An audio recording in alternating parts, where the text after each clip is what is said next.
যে সবাই এই মনে করে বসে আছে যে হ্যাঁ, আমার তো কিছু করার দরকার নাই, ইমাম মাহদি আসবে, উনিই সব করবে, ঈসা আলাইহিস সালাম আসবে, উনিই সব করবে। তাহলে অন্য মুসলমানদের আর মুসলিম নেতাদের আর কোনো করণীয় নেই। এই চিন্তা যদি সুলতান মোহাম্মদ আল ফাতেহ করতেন, তাহলে উনি মাটির উপর, পাহাড়ের উপর দিয়ে জাহাজ চালাতে পারতেন না। উনি কিন্তু ইস্তাম্বুল বিজয় করার সময় মাটির উপর দিয়ে জাহাজ চালাইছে, পানির উপর দিয়ে নাই। মানে যখন সকল রাস্তা বন্ধ হয়ে গেছে, যখন সবাই হাল ছেড়ে দিয়েছে যে না, এবারও ইস্তাম্বুল বিজয় সম্ভব নয়, ইস্তাম্বুল বিজয় করার জন্য, তুরস্ক বিজয় করার জন্য একদম আল্লাহর নবীর যুগ থেকে সুলতান মোহাম্মদ আল ফাতেহের যুগ পর্যন্ত অসংখ্য মুজাহিদ বাহিনী চেষ্টা করেছে, কেউ পারেনি। কেন? এটা খ্রিস্টানদের সবচেয়ে, যেমন আজকের ইতালির রাজধানী রোম, এরকম বাইজেন্টাইন এম্পায়ারের রাজধানী হচ্ছে তুরস্কের রাজধানী কনস্টান্টিনোপল, কুস্তুনতুনিয়া, ইস্তাম্বুল। এটা বিজয় করা এত সহজ নয়। তো যখন সবাই হাল ছেড়ে দিয়েছে, তখনও সুলতান মোহাম্মদ আল ফাতেহ স্বপ্ন দেখছেন যে না, ইস্তাম্বুল বিজয় সম্ভব। তো যাওয়ার যে কোনো রাস্তা নাই, তবু তাহলে মাটির উপর দিয়ে জাহাজ চলবে। মাটির উপর দিয়ে কেমনে জাহাজ চলবে? তো বলে নিচে কাঠ বিছাও, কাঠের উপর তেল লাগাও, আর তার উপরে জাহাজ ওঠাও, তেলের ঘর্ষণে জাহাজ টেনে নিয়ে যাও।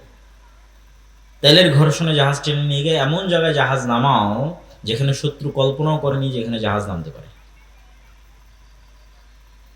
তুমি যদি চিন্তা করতেন যে না, ইস্তাম্বুল বিজয় করার কাজ তো ইমাম মাহদির, কেন হাদিসে কিন্তু আছে যে কিয়ামতের পূর্ব মুহূর্তে ইস্তাম্বুল বিজয় হবে। ইস্তাম্বুল বিজয়ের কাজ যেহেতু ইমাম মাহদির, তা আমার করে কি লাভ? আমার করে তো কোনো লাভ নাই। আর সুলতান সালাহুদ্দিন আইয়ুবী যদি মনে করতেন যে মসজিদে আকসা আমি আর কি করতে বিজয় করবো, এটি ইমাম মাহদির কাজ, তাহলে এখনো ওই খ্রিস্টান ক্রুসেডারদের হাতেই মসজিদে আকসা থাকতো। তো রাসূলুল্লাহ সাল্লাল্লাহু আলাইহি ওয়াসাল্লাম আমাদের যে থিওরি শিখিয়েছেন, সেই থিওরিটা হচ্ছে, তোমরা যদি দেখো যে সূর্য পশ্চিম দিকে ঠিকই উঠে গেছে, মানে কিয়ামত হয়ে গেছে, তারপরেও যদি তোমার হাতে একটা গাছের চারা থাকে, তাহলে ওটাকে লাগাও। এর নাম হচ্ছে প্রোডাক্টিভিটি। মানে অলস হাত ছেড়ে দিয়ে বসার কোনো সুযোগ নেই। সদা সর্বদা নিজের সময়কে কাজে লাগানো, উঁচু হিম্মত, সৎ সাহস এবং নেতৃত্বের গুণ, এটা কাজে লাগিয়ে সামনের দিকে এগিয়ে যাওয়া। জি না, আপনি হাতের সাথে হাত লাগিয়ে বসে বসে রাখলেন, যেখানে পশ্চিম দিকে সূর্য উঠে গেছে, তখন রাসূল সাল্লাল্লাহু আলাইহি ওয়াসাল্লাম বলতেছে না, তোমার হাতে যদি কোনো বীজ থাকে, চারা থাকে, রোপণ করার মতো করো। মানে শেষ সময় পর্যন্ত আমল বা চেষ্টা অব্যাহত রাখতে হবে। এটাই মুসলমানদের কাজ। কেননা কেউ জানে না কখন ইমাম মাহদি আসবে, কখন দাজ্জাল আসবে, কখন কিয়ামত হবে, নির্ধারিত সময় কেউ জানে না। হবে এ কথা ঠিক, হবেই হবে, এটাই নিশ্চিত, কিন্তু ওটার অপেক্ষায় আপনার আর কোনো কাজ নাই, এটা হলো না। তথা আমাদের ইয়াং জেনারেশন, আমাদের মুসলিম উম্মাহ, তাদের কাজ আছে। জ্ঞানে বিজ্ঞানে তাদেরকে সামনের দিকে এগিয়ে যেতে হবে এবং চেষ্টা অব্যাহত রাখতে হবে। যেই মুহূর্তে মুসলমানদের হাতে মোগল সাম্রাজ্য এবং যেই মুহূর্তে ওসমানী খেলাফত, এই সুলতান মোহাম্মদ আল ফাতেহেরই পরবর্তীতে ওসমানী খেলাফত আরো বৃহৎ আকার ধারণ করে তুরস্ক থেকে, সেই মুহূর্তে ইউরোপ জ্ঞান এবং বিজ্ঞান চর্চা কেবল শুরু করছে। 1800 শতক, 1700 শতক কেবল জ্ঞান বিজ্ঞানের চর্চা শুরু করেছে। নতুন নতুন কামান, গোলা বারুদ, গুলি, ঠিক আছে, এগুলো, তারপরে যুদ্ধ জাহাজ, এগুলো কেবল নতুন নতুন আবিষ্কার করতেছে। তো তখন যদি মুসলমানেরা, এই উসমানীয় খেলাফতের মুসলমানেরা অথবা ভারতের মোগল শাসকেরা চিন্তা করতো যে না, আমরাও জ্ঞান এবং বিজ্ঞানে বিনিয়োগ করব, এরা এটা করেনি। তখন ওই উসমানী শাসকেরাও এবং মোগল শাসকেরাও, এরা সব টাকা পয়সা ব্যয় করেছে বিশাল বিশাল ইমারত তৈরিতে, কারুকার্য খচিত তাজমহল, মসজিদ, আরো প্রাসাদ, ভবন, উন্নত উন্নত ইঞ্জিনিয়ারিং, শৈল্পিক কেমনে বিল্ডিং বানানো যায়, এটার পিছনে সব টাকা পয়সা শেষ করে দিয়েছে। তো তাজমহলের পিছনে যা টাকা ব্যয় করেছে, ওই টাকা যদি ভারতের মুসলমানদের সন্তানদের জ্ঞানের পিছনে ব্যয় করা হতো, তাহলে হয়তো মুঘল সাম্রাজ্যের পতন নাও হতে পারতো। আল্লাহ আলম, আল্লাহ ভালো জানে। হয়তো যখন ব্রিটিশরা এই দেশে এসেছিল তখন হয়তো তাদের মতো শক্তি সামর্থ্য মুসলমানদেরও থাকতো লড়াই করার মতো। তো একই অবস্থা আজকে মুসলমানদের বিরাজ করছে। এই যে মুসলমানদের তেল আছে, গ্যাস আছে, টাকা পয়সা আছে, রিসোর্স আছে, সমুদ্রের প্রণালী আছে, কিন্তু এই টাকা পয়সাগুলো মুসলমানরা কি করতেছে? বিশাল বিশাল উঁচু উঁচু বিল্ডিং, পর্যটন খাত, যে আমরা পর্যটন খাতকে উন্নত করব, পর্যটন খাতের পিছনে ব্যয় করব, মানুষ আসবে ঘুরতে, এখান থেকে আমরা ইনকাম করব।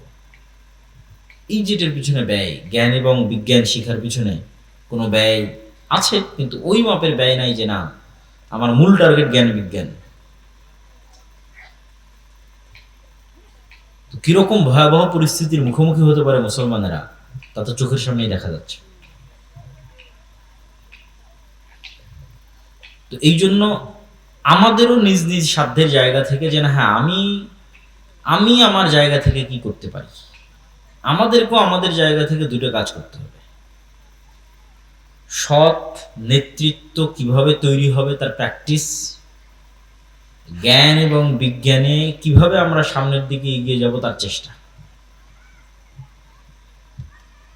আমাদের বিশ্ববিদ্যালয়গুলোর অবস্থা আরো শোচনীয়। আরব বলেন, পারস্য বলেন, তারা মোটামুটি তাও কিছু আছে, আমাদের দেশে তাও না। এখানে অতটুকুও নাই, এখানে শুধু চেতনা বিক্রি হয়, সভাপতি আর সহসভাপতি পদ বিক্রি হয়, আর দলীয় এবং ছাত্র রাজনীতি এবং অস্ত্র মারামারি গন্ডগোল এটাই শেখানো হয়। এবং সেখান থেকে বের হয় চাঁদাবাজ, সেখান থেকে বের হয় সন্ত্রাস, সেখান থেকে বের হয় দুর্নীতিবাজ। দেশের জন্য কিছু করবে এরকম প্রজন্ম তৈরি হয় না। ফলত 52 বছরও এই দেশে বলার মতো কিছু নাই, যে এই দেশের কিছু হয়েছে, কিছু আছে, এরকম নাই। না ডিফেন্স সিস্টেম, না সামরিক খাত, না অন্য আর কোনো জ্ঞান গবেষণা। কোথাও বাংলাদেশ বলতে পারবে না যে না এই জায়গায় আমি নিজের পায়ে দাঁড়িয়ে আছি। তো এই যে আমাদের ভয়াবহ অবস্থা, এটার থেকে বের হওয়ার জন্য পড়াশোনা, জ্ঞান বিজ্ঞান এবং নেতৃত্বের গুণাবলীর বিকাশ। নেতৃত্বের গুণাবলীর বিকাশ কিভাবে হবে? আগের বহু বক্তব্যে তুলে ধরা আছে যে সত্যবাদিতা এবং ন্যায়পরায়ণতাই হচ্ছে নেতৃত্ব বিকাশের একমাত্র রাস্তা। যে কোনো মানুষ চিন্তা করবে যে আমি শতভাগ সত্য বলবো এবং শতভাগ ন্যায় প্রতিষ্ঠা করব, সেই নেতা। প্রথমে কোথায় করতে হবে? প্রথমে পরিবারে, তারপরে কোথায় করতে হবে? আশেপাশে। পরিবারে আমি আমার স্ত্রীকে হক দেই না, মানে আমি নেতা নই, আমার মধ্যে নেতৃত্বের যোগ্যতা নাই, আমাকে দিয়ে আল্লাহ সুবহানাহু ওয়া তাআলা নেতৃত্বের খেদমত নেবেন না। বাবা মায়ের কথা শুনি না, বাবা মায়ের হক আদায় করি না, মানে আমি নেতা নই। নিজের বোনকে পিতার সম্পত্তিতে ন্যায়ের সাথে ভাগ দেইনি, তার মানে আমি নিজেই জালেম, আমি ন্যায় প্রতিষ্ঠাকারী নই। তাহলে নেতা তৈরি হয় এই দুইটা জিনিসের উপর ভিত্তি করে, সত্য বলা এবং ন্যায় প্রতিষ্ঠা করা। তা আমরা মসজিদ মাদ্রাসায় সালাত, সিয়াম, হজ, যাকাত, দোয়া দরুদ সবই শিখিয়েছি, কিন্তু দেখবেন ওখান থেকে বের হয়ে ওই আলেম, ওই মাওলানা, মাদ্রাসা শিক্ষক, ইসলামী দলের নেতা কর্মী কারোর মধ্যেই এই দুটো গুণের নাই, সত্যবাদিতা নাই, ন্যায় নিষ্ঠা নাই। সালাত, সিয়াম, হজ, যাকাত আছে, ফলত সেও আর নেতা হতে পারতেছে না। কিন্তু নেতা হতে হলে তাকে এই দুটো গুণ লাগবে। আমরাও নেতা হতে পারতেছি না এই দুটো গুণের অভাবে। শতভাগ সত্যবাদিতা না থাকা এবং শতভাগ ন্যায়পরায়ণতা না থাকা, এটি দিয়ে নেতা তৈরি হবে। এটার প্র্যাকটিস এবং কালচার আমাদের মধ্যে নিয়ে আসতে হবে। আল আমরু বিল মারুফ ওয়ান নাহি আনিল মুনকার, সৎ কাজের আদেশ দিতে হবে, অসৎ কাজে বাধা দিতে হবে। অসৎ কাজ মানে শুধু গান বাজ না হলে এটা অসৎ কাজ। অসৎ কাজ মানে মেয়ে মানুষ বেপরদায় ঘুরলে এটা অসৎ কাজ, শুধু এগুলো অসৎ কাজ নয়। অসৎ কাজ মানে আর একজনের পুকুরে মাছ ছাড়বে, তো আর এক নেতা এসে বলতেছে তাকে চাঁদা না দিলে মাছ ছাড়তে দিবে না, এটাও অসৎ কাজ। এটাও যেদিন মসজিদ এবং মাদ্রাসা থেকে বাধা দিতে পারবে ন্যায়ের সাথে, ওই দিন ওখান থেকে নেতা তৈরি হবে। অন্যায়ের প্রতিবাদ করতে গিয়ে নেতা তৈরি হয়, এবং সেখান থেকে নেতা তৈরি হলে কোন নেতাকে আল্লাহ কবুল করবে আল্লাহ সুবহানাহু ওয়া তাআলা ভালো জানেন। যে কোনো একজন নেতাকে আল্লাহ কবুল করতে পারে, কিন্তু এই কালচার তো নাই যে আল-আমরু বিল মারুফ ওয়ান নাহয়ি আনিল মুনকার, এটার কালচারটাই তো নাই। এই কালচারটা তৈরি করতে হবে যে না, আমি অসৎ কাজে বাধা দেব। অসৎ কাজ মানে সকল অসৎ কাজ, মানুষের সাথে যে অসৎ কাজ অন্যায় হচ্ছে ওটা তো বাধা দেব। এই বাধা দিতে গিয়ে আপনি নেতা হয়ে যাবেন, আর বাধা না দিয়ে চুপচাপ থাকবেন, কোনোদিন নেতা হতে পারবেন না, নেতা হওয়া সম্ভব নয়। আর জ্ঞান এবং বিজ্ঞানের ক্ষেত্রে অন্তত ন্যূনতম আমাদের যে মসজিদগুলো আছে, এই মসজিদগুলোকে তো আমরা অন্তত জ্ঞানের কেন্দ্র তৈরি করতে পারি। ইসলামে মসজিদ শুধুমাত্র 5 ওয়াক্ত সালাতের জন্য তারপর বন্ধ, এরকম ইতিহাস নাই। রাসূল সাল্লাল্লাহু আলাইহি ওয়াসাল্লামের যুগেও ছিল না, তার আগেও ছিল না। ইসলামে মসজিদই হচ্ছে সোশ্যাল কালচারাল সেন্টার।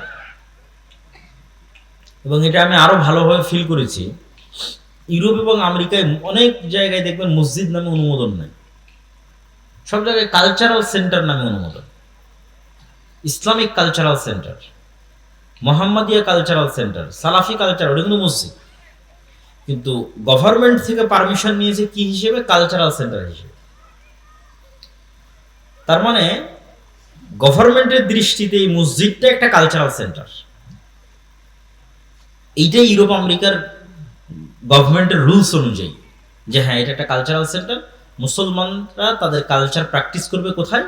মসজিদে, ফলত এটা কালচারাল সেন্টার, কমিউনিটি। কিন্তু আমরাই সেই মসজিদকে বানিয়ে দিয়েছি যে না, এখানে শুধু 5 ওয়াক্ত সালাতের পর এটা অফ হয়ে যাবে, অথবা শুধু লাশ বহনের খাটলি থাকবে, অথবা শুধু ঈদুল ফিতর এবং ঈদুল আজহায় গোস্ত এবং চাউল বন্টন হবে। কিন্তু আসলে হওয়া উচিত ছিল, মসজিদের সবচেয়ে বড় কাজ হওয়া উচিত ছিল যে মসজিদে শিক্ষার ব্যবস্থা থাকবে, জ্ঞান বিতরণের ব্যবস্থা থাকবে। ইসলাম যতটা জ্ঞান ভিত্তিক দিন, আর পৃথিবীতে কোনো দিন এতটা জ্ঞান ভিত্তিক নয়। কোরআন যতটা জ্ঞান ভিত্তিক কিতাব, পৃথিবীতে আর কোনো কিতাব এত জ্ঞান ভিত্তিক নয়। কিন্তু হতভাগা আমরা, যে আমরাই মুসলমান হয়ে কোরআন পড়ে জ্ঞান থেকে দূরে চলে গেছি, জ্ঞান চর্চা থেকে দূরে চলে গেছি। ইসলামী দল বলেন, সংগঠন বলেন, ইয়াং জেনারেশন বলেন, সবাই জালসা করতে পারদর্শী, মিছিল করে লিল্লাহি তাকবীর আল্লাহু আকবার দিতে পারদর্শী, জীবন দিতে পারদর্শী। ভাই আমি আল্লাহর জন্য, আল্লাহর রাস্তায় জীবন দিতে চাই, কিন্তু জ্ঞানী এবং যোগ্য হতে চায় না। আল্লাহ রাস্তায় জীবন দিয়ে দিবে, কিন্তু জ্ঞানী যোগ্য হবে না। আল্লাহ রাস্তায় জীবন তো আগেও দিয়েছ, এখনো দিচ্ছ, পরেও দিবা, কিন্তু জুলাইয়ে জীবন দিয়ে ক্ষমতা কারা নিয়ে গেছে? তোমার উত্তরসূরিরা না। কেন? তোমার উত্তরসূরিরা যোগ্য ছিল না, জ্ঞানী ছিল না। যারা জ্ঞানী এবং যোগ্য ছিল, বামপন্থী, ওরা নিয়ে গেছে। তাহলে জীবন দিয়ে কোনোদিন ক্ষমতা পাওয়া যায় না। তুমি জীবন দিবে, ক্ষমতা আর একজন নিয়ে যাবে। তাহলে তোমাকে ওই যোগ্যতা এবং জ্ঞানের জায়গাগুলোতে ঢুকতে হবে। তোমার মিডিয়া কোথায়? মুসলমানদের পক্ষে কথা বলবে, এই মিডিয়া কই? এই মিডিয়ার জন্য তার জীবন দেওয়া লাগবে না, এই মিডিয়া তৈরি করার জন্য জ্ঞান এবং যোগ্যতা লাগবে। মুসলমানদের একটা ইংরেজি মিডিয়া থাকবে, আরবি মিডিয়া থাকবে, সেটা কই? এটার জন্য জীবন দেওয়া লাগবে না, এটার জন্য জ্ঞান এবং যোগ্যতা লাগবে। ব্রাকের মতো মুসলমানদের কোনো অর্থনৈতিক প্রতিষ্ঠান নাই, কই? এটার জন্য জীবন দেওয়া লাগবে না, জ্ঞান এবং যোগ্যতা লাগবে। এবং আজকেও যে ফাইটটা হচ্ছে পৃথিবীতে, দেখা যাচ্ছে যে একটা সময় মনে করা হতো যে যার হয়তো শুধু পারমাণবিক অস্ত্র আছে সেই যুদ্ধে জিতবে, এবং এটাই যুদ্ধের একমাত্র লাস্ট রেজাল্ট, এবং যার দেখা যাচ্ছে বিশাল বিশাল বিমান আছে সেই জিতবে। কিন্তু নিকট অতীতে পাকিস্তান এবং ভারতের যুদ্ধে, তারপরে পাকিস্তান, আফগানিস্তান, এখন ইরান এবং ইসরায়েল, এই যুদ্ধগুলোতে যে দেখা যাচ্ছে যে না, ন্যূনতম ড্রোন বানানোর জ্ঞান থাকলেই একটা যুদ্ধকে কন্ট্রোল করে ফেলা যায়। রাশিয়া এবং ইউক্রেন যুদ্ধ চলছেই ড্রোনের উপর দিয়ে। যে যত ভালো ড্রোন বানাতে পারে, যে যত ভালো ড্রোন উড়াতে পারে, এই একটা $50,000 একটা ড্রোন ধ্বংস করতে আপনার কয়েক বিলিয়ন ডলারের মিসাইল নিক্ষেপ করতে হচ্ছে, যে আকাশে আমি এই ড্রোনটাকে ধ্বংস করব। এই $50,000 একটা ছোট্ট ড্রোন গিয়ে আপনার কোনো তেল শোধনাগার, কোনো বড় কোনো কোম্পানি কোথাও গিয়ে পড়ে যাচ্ছে, আগুন লেগে যাচ্ছে, মানুষ ভয় পেয়ে যাচ্ছে। তো দেখা যাচ্ছে যুদ্ধের চিত্রই পাল্টে যাচ্ছে ইউক্রেন এবং রাশিয়ার যুদ্ধ থেকে আজ পর্যন্ত, ড্রোনই সবকিছু। তো জ্ঞান এবং বিজ্ঞানের সাথে যতক্ষণ মুসলমানেরা কানেক্টেড না হচ্ছে, মসজিদকে যতক্ষণ জ্ঞানের মার্কাজ না বানাচ্ছে এবং জ্ঞান চর্চার যতক্ষণ চেষ্টা না করতেছে, শেখুল ইসলাম ইবনে তাইমিয়া রাহিমাহুল্লাহ বলেছেন প্রত্যেক মুসলমানের জন্য কোরআন নিজে বুঝতে পারবে এরকম এতটুকু জ্ঞান অর্জন করা ফরজ। আমরা মোটামুটি আছি যে হ্যাঁ কোরআন পড়তে পারি, এরকম আছে অনেকেই। কোরআন পড়তে পারে না এরকমও তো অসংখ্য হাজার হাজার। কিন্তু কোরআন যে নিজে পড়ে বুঝবে এরকম জ্ঞান শুধু মাদ্রাসার ছাত্রদেরই আছে, তাও অনেক অল্প। মাদ্রাসাতেও যারা পড়ে তাদের অনেকে ভালো বোঝে না। অথচ ইবনে তাইমিয়া রাহিমাহুল্লাহ বলছে এটা প্রত্যেক মুসলমানের উপর ফরজ যে সে কোরআন নিজেই বুঝবে, অন্তত আরবিটা বুঝতে পারবে, নাহলে তো পরিবর্তন হবে না। পরিবর্তন হওয়ার জন্যই আল্লাহ কোরআন দিয়েছে, আপনার অন্তরে প্রভাব বিস্তার করার জন্যই আল্লাহ সুবহানাহু ওয়া তাআলা কোরআন দিয়েছে। এটি যদি আপনি যতক্ষণ নিজে ফিল এবং অনুভব না করতে পারবেন, আপনি হেদায়েতের রাস্তা পাবেন না। শেষ জামানায় ইমাম মাহদিদের সময়ে, ঈসা আলাইহিস সালামের সময়ে যারা জেরুজালেম বিজয় করবে, ইস্তাম্বুল বিজয় করবে, রোম বিজয় করবে, ভারত বিজয় করবে, এরকম দেশগুলো যারা বিজয় করবে, তারা ওই মানের ইমান কোথায় থেকে সংগ্রহ করবে? নবী তো নাই, মুহাম্মদ সাল্লাল্লাহু আলাইহি ওয়াসাল্লাম তো নাই, সাহাবীরা তো নাই, কিন্তু ওদের ইমান সাহাবীদের মতোই হবে, সাহাবীদের কাছাকাছি হবে। মদিনার সর্বশ্রেষ্ঠ ইমানওয়ালা মানুষগুলো বের হয়ে আসবে। কেমনে তারা ইমানটা তৈরি করবে? কোরআন দিয়ে। কোরআনের সংস্পর্শে তাদের ইমানের লেভেল ওই জায়গায় পৌঁছে যাবে। এই জন্য আমাদের মসজিদগুলোতে মক্তব চালু করা, জ্ঞান শিক্ষার ব্যবস্থা করা, জ্ঞান উপার্জনের ব্যবস্থা করা, জ্ঞানের পিছনে সময় দেওয়া, এগুলো অতীব জরুরি এবং অতীব প্রয়োজনীয়। এবং এই যে যা অর্থ আমরা জালসা সম্মেলনের জন্য ব্যয় করে থাকি, এই অর্থের একটা অংশ যদি আপনি ইমামের বেতন বাড়ানোর জন্য ব্যয় করেন, এই অর্থের একটা অংশ যদি ইমামকে ভালো প্রশিক্ষণ দেওয়ার জন্য ব্যয় করেন, এই অর্থের একটা অংশ যদি ওই ইমামকে প্রশিক্ষণ দিয়ে গ্রামে মক্তবের বাচ্চাদের কেমনে শতভাগ মক্তবে বাচ্চাদের উপস্থিত করানো যায়, তার পুরস্কার প্রতিযোগিতা, ওগুলোর পিছনে ব্যয় করেন, তাহলে আপনার এই জালসা করে যা উপকার হয়েছে তার চেয়ে 10 গুণ 100 গুণ বেশি উপকার হবে।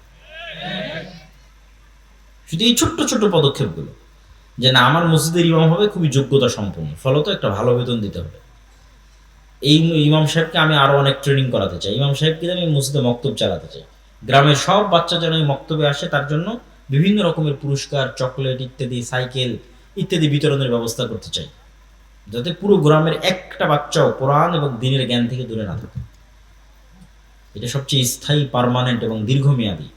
কেন এরাই এই মক্তবে যারা পড়তেছে, এরাই তো বিভিন্ন স্কুল কলেজে এই দেশের ডিসি, ওসি, এসপি, মন্ত্রী, মিনিস্টার এই জায়গাগুলোতে যাবে।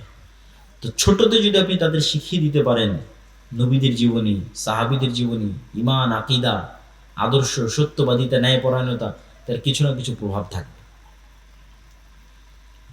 এই জন্য আমাদের যে নিজস্ব মক্তবের সিলেবাস আছে, এটা ওইভাবেই তৈরি করা। তালিমউদ্দিন বা আদর্শ শিক্ষা, যেটার উপর আপনারা মক্তব অলিম্পিয়াড দেখলেন এনটিভির পর্দায়, ছোট ছোট বাচ্চাদের নবীদের জীবনী থেকে শুরু করে, আদব কায়দা থেকে শুরু করে সবকিছু, এই সিলেবাসের উপর ট্রেনিং দিয়ে আপনাদের আশেপাশের সকল মসজিদে মক্তব চালু করা দরকার। আর এই ট্রেনিংয়ের জন্য যাতায়াত খরচও ফ্রি, এই ট্রেনিংয়ের জন্য থাকা খাওয়াও ফ্রি, এই ট্রেনিংয়ের জন্য সিলেবাসও ফ্রি। মানে বাচ্চারা যে সিলেবাসটা নেবে, বইটা নেবে, এটাও ফ্রি। তো এত কিছু বিনামূল্যে দেওয়ার পরেও যদি এই কাজে আপনারা আগ্রহী না হন, তাহলে জবাবদিহিতা তো আল্লাহ সুবহানাহু ওয়া তাআলার দরবারে আপনাদেরকে দিতে হবে। প্রিয় উপস্থিতি, ইয়াং জেনারেশনের উদ্দেশ্যে এবং উপস্থিত সকলের উদ্দেশ্যে, মুসলমানদের এই যে পরিবেশ এবং পরিস্থিতি, এই পরিবেশ এবং পরিস্থিতি সামনে আরো ভয়াবহ হবে। ফিতনা থামার লক্ষণ খুব কম, এবং আমাদেরকে অনেক বড় বিপদ এর মুখোমুখি হতে পারে। দুর্ভিক্ষ যদি দেখা দেয় বাংলাদেশে, আশ্চর্যের কিছু নয়। এরকম পরিস্থিতি যদি আর 2-3 মাস চলে, তেল এবং গ্যাসের সংকট, আর এই সংকট শুধু বাংলাদেশে তা নয়, এই ইন্দোনেশিয়া, মালয়েশিয়া, ফিলিপাইন, থাইল্যান্ড, একই সিনারি, ভারত, পাকিস্তান, এমনকি ইউরোপ, এমনকি আমেরিকা, সব জায়গায় সেম সিনারি। ফলত এটা বিশ্বের অর্থনীতিতে যে প্রভাব আসবে, এই প্রভাব আমাদের দেশে যখন পড়বে, তখন এখানে দুর্ভিক্ষ দেখা দিতে পারে। আপনার তেলের দাম বাড়ার সাথে সাথে সারের দাম বাড়বে, আপনার চাষের খরচ বেড়ে যাবে। ফলত সকল দিক থেকে আমরা একটা বিপদ মুহূর্ত এবং ফিতনাময় মুহূর্তের দিকে পড়ে যাব। এবং এই শেষ জামানাগুলোতে দাজ্জাল বা দাজ্জালীয় শক্তির যে ফিতনা, এই ফিতনা থেকে বাঁচার একটাই উপায়, এটা বলে আমার বক্তব্য শেষের দিকে চলে যাবো, যে এইরকম ভয়ঙ্কর মুহূর্তগুলোতে আপনি কীভাবে ফিতনা থেকে বাঁচবেন। আজকে যদি আমি আপনাকে বলি, মানে আমাকেও যদি কেউ বলে যে ভাই তুমি যদি এই কথা মানো তাহলে তোমার গাড়িতে তেল দিব, তা আমি তো মনে হয় সন্দেহে পড়ে যাব যে এই কথা মেনে নিয়ে তেল নেওয়াই ভালো। তো এর চাইতে ভয়ঙ্কর ঘটনা তো দাজ্জাল ঘটাবে। এই তেল নয়, দাজ্জাল বলবে আকাশ বৃষ্টি বন্ধ করে দেবে, জমিন ফসল বন্ধ করে দিবে, হয় আমাকে রব মানো, নাহলে আকাশে বৃষ্টি বন্ধ, জমিনের ফসল বন্ধ। এখন যদি আপনাকে বলি যে ভাই তুমি এই কাজ না করলে তোমার তেল নাই, তোমার মোটর সাইকেলে তেল নাই, তোমার গাড়িতে তেল নাই, তো সবাই যে ইমান বিক্রি করে দিবে, কয়জন ইমান নিয়ে থাকবে? তো এই ফিতনার সময়গুলো আমাদের ইন্ডিকেট করছে, বুঝাচ্ছে যে আপনি কিভাবে ফিতনা থেকে বেঁচে থাকবেন।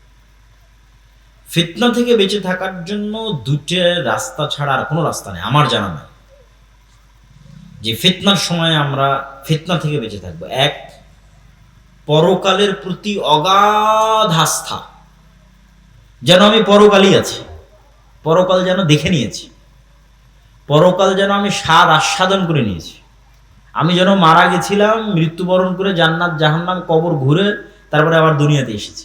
পরকালের প্রতি এই লেভেলের অগাধ আস্থা। আব্দুর রহিম যে মৃত্যু এবং কবরের বর্ণনা শোনাচ্ছিল, জান্নাত জাহান্নামের বর্ণনা শোনাচ্ছিল, এটার প্রতি যতক্ষণ অগাধ আস্থা তৈরি না হবে ততক্ষণ আপনি দুনিয়া বিসর্জন দিতে পারবেন না।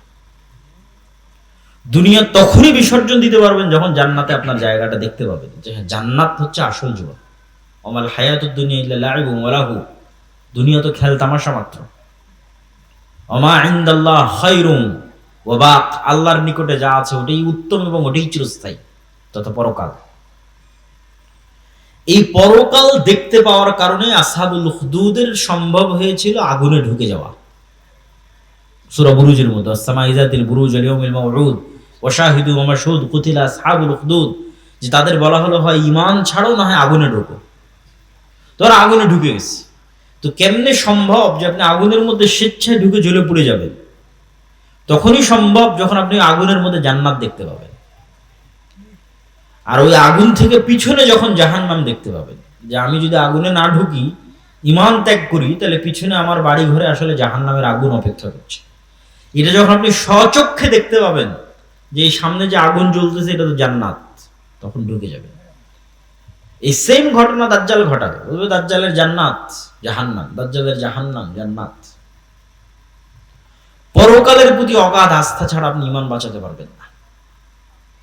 সামান্য কিছুর বিনিময়ে ঈমান বিক্রি করে দেবেন, 1 টাকা অবৈধ 1 টাকার লোভে, সামান্য অর্থের লোভে, সামান্য ফসলের লোভে, সামান্য খাবারের লোভে।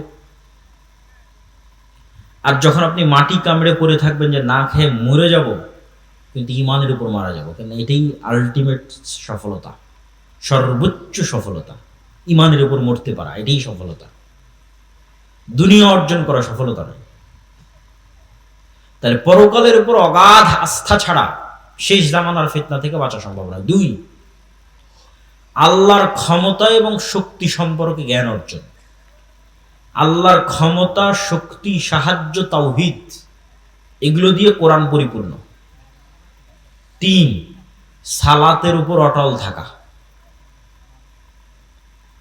তাওহীদ কত গুরুত্বপূর্ণ যে ইব্রাহিম আলাইহিস সালাতু ওয়াস সালাম আল্লাহ সুবহানাহু ওয়া তাআলার নিকটে দোয়া করছেন, রব্বি জাআল হাযাল বালাদা আমিনা ওয়াজনুবনি ওয়া বানিয়া আন না'বুদাল আসনাম। হে আল্লাহ, এই মক্কা শহরকে নিরাপদ করে দেন, আর আমার পরবর্তী বংশধর যেন কেউ মূর্তি পূজক না হয়, মানে শিরক না করে। আরো একটা দোয়া কি করছেন, রব্বি জাআলনি মুকিমাস সালাহ ওয়া মিন যুররিয়াতি, আল্লাহ আমি যেন কোনোদিন বেনামাজি না হই, আমার পরবর্তী বংশধর যেন বেনামাজি না হয়। তাহলে পরকালের উপর অগাধ আস্থা, আল্লাহর উপর ঈমান এবং সালাত, এই 3টে জিনিস যদি মুসলমান মজবুত ভাবে আঁকড়ে ধরে থাকে, তাহলে পৃথিবীর কোনো শক্তি মুসলমানদের পরাজিত করতে পারবে না। পরাজিত করতে না পারা মানে এই নয় যে আপনাকে ক্ষমতা থেকে ফেলে দিল। পরাজিত করতে না পারা মানে আপনার ঈমান কিনতে পারেনি, এটাই পরাজিত না করা। কেননা দাজ্জাল যখন আসবে সব ক্ষমতা তো দাজ্জাল নিয়েই নিবে, তাহলে কি মুমিনরা পরাজিত হয়ে গেল? সব ক্ষমতা যে দাজ্জাল নিয়ে নিল তো মুমিনরা পরাজিত হয়ে গেল? আল্লাহর নবী বলছেন শামের আকাবা, শামের গিরিপথের মধ্যে একদল মুসলমান অপেক্ষা করবে যারা ক্ষুধার তাড়নায় তাদের ধনুক পর্যন্ত জ্বালিয়ে খাবে। দাজ্জালের ফিতনার সময় কোনো খাবার থাকবে না। তো ওই মুমিন মুসলমানেরা পরাজিত না, ওর ঈমান যে দাজ্জাল কিনে নিতে পারেনি, এটাই হলো ওদের সফলতা। ওরা বিজয়ী, দাজ্জাল পরাজিত। তা আপনি সালাতের উপর অটল আছেন, ঈমানের উপর অটল আছেন এবং পরকাল দেখতে পাচ্ছেন, এবং পরকালের কারণে দুনিয়ার যে কোনো কিছু আপনি বিসর্জন দিতে পারেন জান্নাতের জন্য। এটার উপর যতক্ষণ অটল থাকতে পারবেন ততক্ষণ আপনি ফিতনা মুক্ত থাকবেন, ফিতনা যত বড়ই হোক, শেষ জামানার ফিতনা হোক আর শুরুর জামানার ফিতনা হোক। কেননা মৃত্যু মুসলমানদের কাছে একটি কাঙ্ক্ষিত বিষয়। মৃত্যু মুসলমানদের কাছে অকাল নয়, মৃত্যু মুসলমানদের কাছে ভীতির নয়, মৃত্যু মুসলমানদের কাছে ছটপট করে বাঁচার জন্য নয়, মৃত্যু মুসলমানদের কাছে অগ্রিম প্রস্তুতি, মরা ব্যর্থতা নয়। তাহলে মৃত্যু অত্যন্ত স্বাভাবিক এবং অতিকাঙ্ক্ষিত একটি বিষয়, যদি সেটি নাফসে মুতমাইন্নাহ হয়। ইরজিই ইলা রাব্বিকি রাযিয়াতাম মারজিয়া, যে প্রস্তুত আল্লাহর সাথে সাক্ষাতের জন্য, যে প্রস্তুত আল্লাহর কাছে ফিরে যাওয়ার জন্য। অর্থাৎ এটাই আনন্দ যে সে মৃত্যুবরণ করবে, এটাই তো আনন্দ। কেন আজ থেকে 10 দিন পর তো মৃত্যুবরণ করতেই হবে, আজ থেকে 50 দিন পর তো মৃত্যুবরণ করতেই হবে। তাহলে মৃত্যুর ভয়ে মুসলমান কিছু করে ফেলবে, এটা অসম্ভব। বরং মুসলমান মৃত্যুকেই আলিঙ্গন করবে, কিন্তু তার ঈমান, তার সালাত, তার পরকালের প্রতি বিশ্বাস, এগুলো বিসর্জন দিবে না, এটাই শান্তি। এই জন্য 1 টাকাও অবৈধ অর্থের প্রতি লোভ থাকা যাবে না। আপনার যদি 1 টাকা অবৈধ অর্থের প্রতি লোভ থাকে, আপনি পৃথিবীর এই ফিতনা থেকে বাঁচতে পারবেন না। দাজ্জালের ফিতনা থেকে বাঁচা আপনার পক্ষে সম্ভব নয়। কেন আপনি ওই 1 টাকা অবৈধভাবে উপার্জন করেছেন, মানে আপনি 1 টাকার কাছে বিক্রি হয়ে যাবেন। এই জন্য আপনি 1 টাকা অবৈধভাবে উপার্জন করেছেন। তাহলে ওই 1 টাকা আপনাকে দাজ্জাল দিলে আপনি ওটাও নেবেন, যে ঠিক আছে তোমারটাই নেই, কেন আমার 1 টাকার দরকার। আর যদি আপনি শতভাগ হালালের উপর টিকে থাকতে পারেন, তাহলে বোঝা যাবে যে হ্যাঁ, ঈমান নিয়ে ফাইট করার মতো ঈমান, এই পৃথিবীতে ঈমান নিয়ে ফাইট করার মতো ঈমান আপনার আছে, যে আপনি শতভাগ হালালের উপর টিকে আছেন এবং হারামের ফাঁদে পা দেননি। তা আমি আমার বক্তব্য দীর্ঘায়িত করতে চাচ্ছি না। এই সংক্ষিপ্ত আপনাদের জন্য উপদেশ এবং নাসিহার সারমর্ম কি? এই সংক্ষিপ্ত উপদেশ এবং নাসিহার সারমর্ম হচ্ছে মুসলমানদের জ্ঞান এবং বিজ্ঞানে সামনের দিকে এগিয়ে যেতে হবে, মসজিদগুলোকে জ্ঞানের মারকাজ বানাতে হবে এবং মসজিদ ভিত্তিক দিন চর্চার চেষ্টা করতে হবে, নেতৃত্বের কালচার তৈরি করতে হবে, আমর বিল মারুফ ওয়ান নাহি আনিল মুনকার, সৎ কাজের আদেশ, অসৎ কাজে বাধা দিতে হবে। অসৎ কাজ মানে সকল ধরনের অসৎ কাজ, নেতা মানে ন্যায়পরায়ণ সত্যবাদী, এটা হওয়ার কালচার তৈরি করতে হবে। আর শেষ জামানার ফিতনা থেকে বাঁচার জন্য ঈমান, সালাত এবং পরকালের প্রতি অগাধ আস্থা, এই বিশ্বাসগুলো নিয়ে আমাদের পৃথিবী থেকে বিদায় নেওয়ার চেষ্টা করতে হবে। আল্লাহ সুবহানাহু ওয়া তাআলা আমাদের তৌফিক দান করুক, আল্লাহুম্মা আমিন। আপনাদের যদি কোনো প্রশ্ন থাকে, আমি সেই প্রশ্নগুলোর উত্তর দেওয়ার চেষ্টা করবো ইনশাআল্লাহ। রাত এই জন্য গভীর করলাম না যে ফজরের সালাতে সবাইকে উঠার চেষ্টা করতে হবে, বলেন ইনশাআল্লাহ। ঈসা আলাইহিস সালাতু ওয়াস সালাম ফজরের সালাতে অবতীর্ণ হবে, তো যে ফজরের সালাতে থাকবে না, অসম্ভব নয় ঈসা আলাইহিস সালামের সাথে সঙ্গী হওয়ার। আল্লাহ কবুল করুক আমাদের, আল্লাহুম্মা আমিন।